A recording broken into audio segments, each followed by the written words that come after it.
Hi అందరికీ నమస్కారం. నిన్న జమ్మూ కాశ్మీర్లోని పెహల్గామ్ అనే ప్లేస్లో టూరిస్టులపై అటాక్ చేయడం అయితే జరిగింది. 2019 పుల్వామా దాడి తర్వాత అతిపెద్ద టెర్రరిస్ట్ అటాక్గా దీన్ని పరిగణించబడుతోంది. ఈ అటాక్లో మొత్తం 26 మంది చనిపోగా వారిలో మహారాష్ట్ర, కర్ణాటక, ఆంధ్రప్రదేశ్, ఒడిశా, హర్యానా మరియు ఇతర ప్రాంతాల నుండి పర్యాటకులు ఉన్నారు.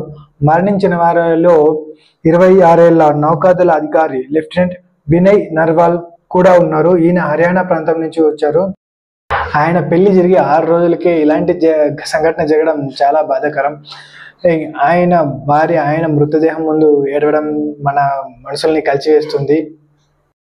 ఉగ్రవాదులు అడవిలో నుంచి వచ్చి టూరిస్టులపై అటాక్ చేశారు. అందులో ఒక అతన్ని ఐడి కార్డ్స్ అడిగి ప్యాంట్ విప్పి అతను హిందూ అని కన్ఫర్మ్ చేసిన తర్వాత కాల్చి చంపడం జరిగింది. కర్ణాటక నుండి మంజునాథ్ రావు అనే బిజినెస్ మ్యాన్ని ఆయన భార్య, కొడుకు ముందు చంపేశారు.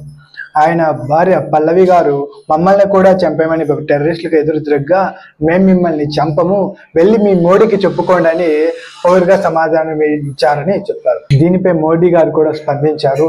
దీనికి ప్రతీకారం తీర్చుకుంటామనేది, అందరికీ న్యాయం జరిగేలా చూస్తామనేసి హామీ ఇచ్చారు.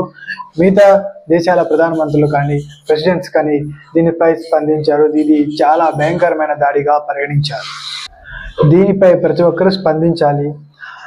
దీనికి శాశ్వతమైన పరిష్కారం అయితే భారత ప్రభుత్వం ఆలోచించాలి, లేదా ఇలాంటి సంఘటనలు మరెన్నో జరిగే అవకాశం ఉంది. జై హింద్.